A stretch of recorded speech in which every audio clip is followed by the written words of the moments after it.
मैं 35 साल 40 साल पहले मैं अपने आप को जब देखता हूँ, मैं 12-15 साल का मेरी माँ के साथ मैं सफाई का काम करने जाता था, तब लोग मुझे देखकर और मेरे काम को देखकर नाक मुंह सिकोड़ते थे, मेहतर मेहतर मेहतर करके मुझे।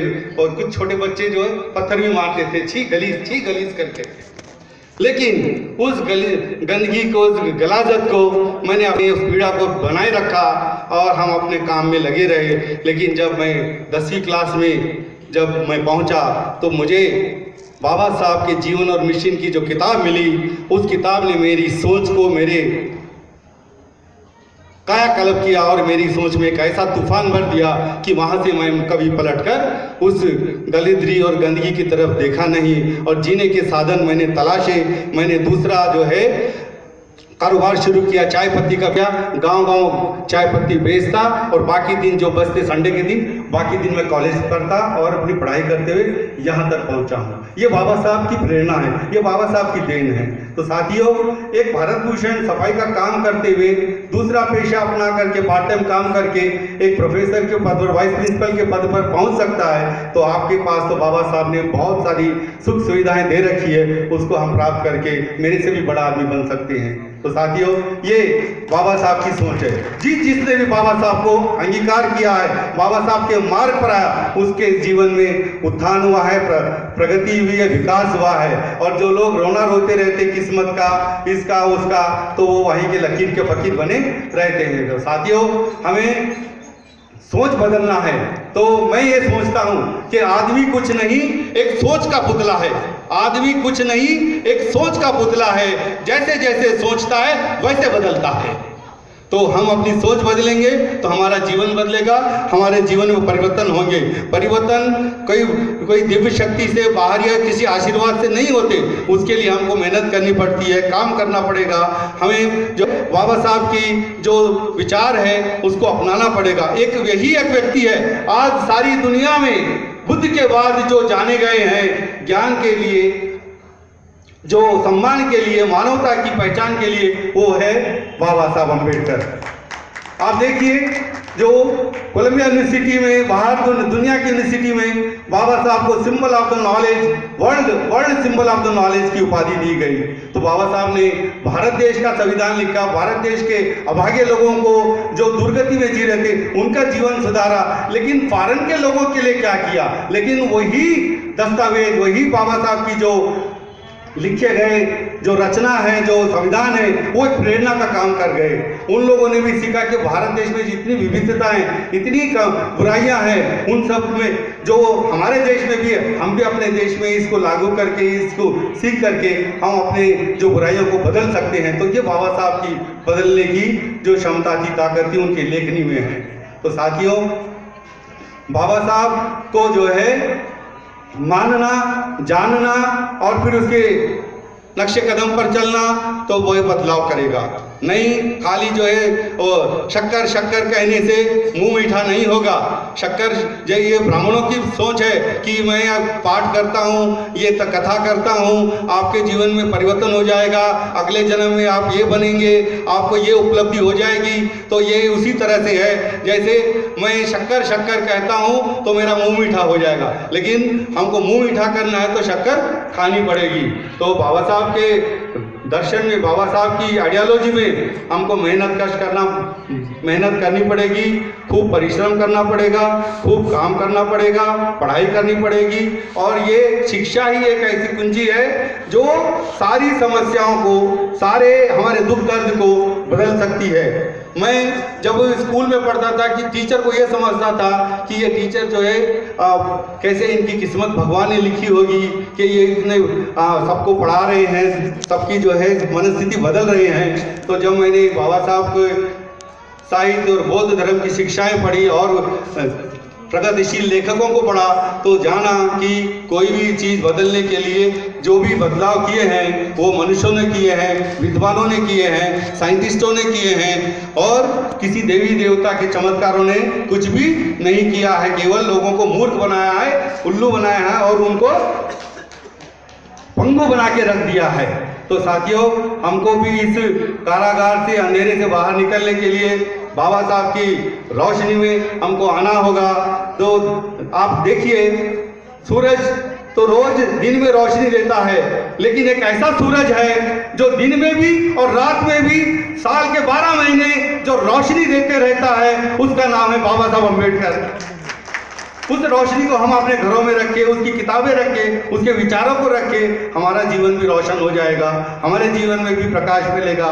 उनके आचरण करें, हम उनके विचारों को पढ़ें और चर्चा करें। चर्चा करके हम किस रास्ते से हमको प्रगति मिलेगी, इसकी ही हम जो है खोज खबर करें, तब जाके हमको जो है अपना जो उच्च स्थान है, सम्मान है, पद प्रतिष्ठा है, वो प्राप्त होगी। तो साथियों, शिक्षित बनो, संगठित रहो, संघर्ष करो।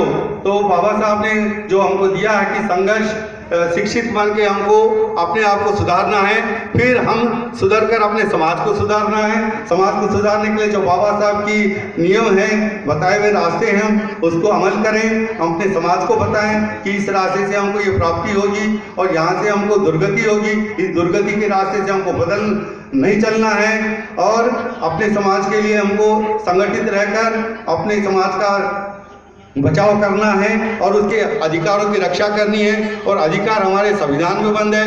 आज संविधान के ऊपर भी चारों ओर से खतरा मंडरा रहा है। अभी एक मैंने न्यूज़ पढ़ी थी कि ये फाइनल चुनाव होगा, इसके बाद भारत देश में कभी चुनाव होने की गुंजाइश नहीं बचेगी।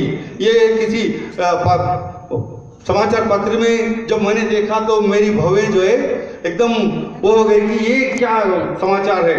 तो साथियों, शायद ये जो है डू एंड डाई का मामला है, ये आखिरी चुनाव। शायद इन लोगों ने ये सोच लिया है कि इस चुनाव के बाद अगर मोदी साहब, अगर ये बीजेपी गवर्नमेंट आ गई तो फिर चुनाव की कोई गुंजाइश नहीं रहेगी। वही मनुस्मृति का शासन रहेगा। जो पुरोहित वर्ग है वो जो कहेगा वही सही होगा।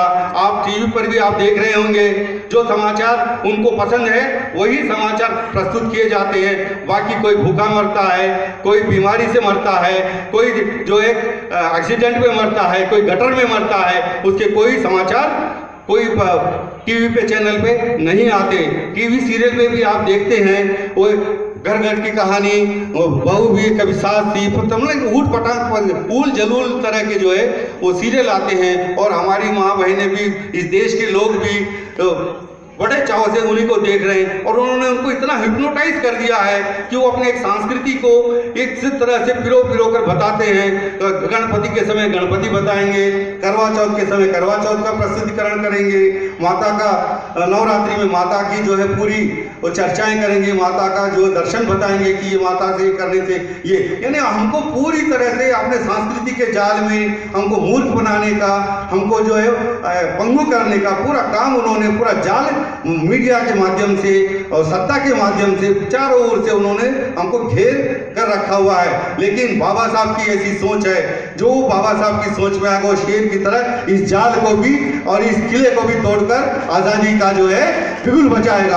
आने वाला समय हमारा सांस्कृतिक युद्ध है और इस सांस्कृतिक और सामाजिक युद्ध में हमको बाबा साहब ने अकेले ने इनका करोड़ों लोगों को जो है सबक सिखाया है और वहाँ से जीत हासिल करके एक ऐसा संविधान, मानवतावादी संविधान दिया है। तो सोचिए, जब बाबा साहब अकेले रह के इतनी बड़ी जीत हासिल करके एक मान सम्मान का रास्ता हमारे खड़ा करके दे दिया है, क्या हम उस मान सम्मान को बचाए रखने के लिए एक अपना सोच को, अपने इरादे को और अपने समाज के साथ भाईचारा बना करके इस किले को तोड़ने का काम नहीं कर सकते हैं? तो ये इस पर हमको चिंतन करना है। साथियों, हमारा फोकस घर घर जा करके जितने भी लोग जो बाबा साहब से जो प्रेरित है, जो बाबा साहब को अच्छी तरह समझते हैं, तो जो शिक्षाएं हमने ली है वो अपने समाज के लोगों तक उसको हम पहुंचाएं और कैडर कैंप लगाएं। उस कैडर के माध्यम से हम अपने समाज का प्रबोधन करें और उसको दिशा दें और दिशा दे करके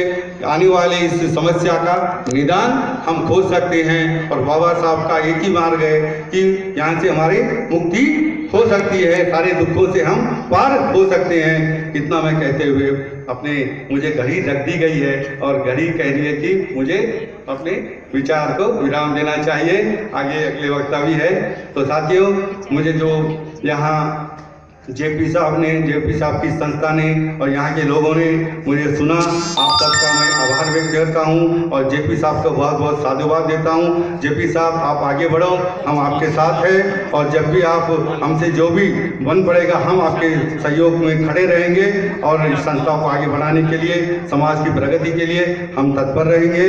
हम जो है जो भी हासिल हमने किया उसमें हमारा समाज के लिए हमारा हिस्सा निकाल करके हम जरूर जो है उसको अर्पित करेंगे। इतना मैं कहते हुए मैं अपनी इस वाणी को विराम देता हूँ। जय भीम, जय बुद्ध, जय भारत।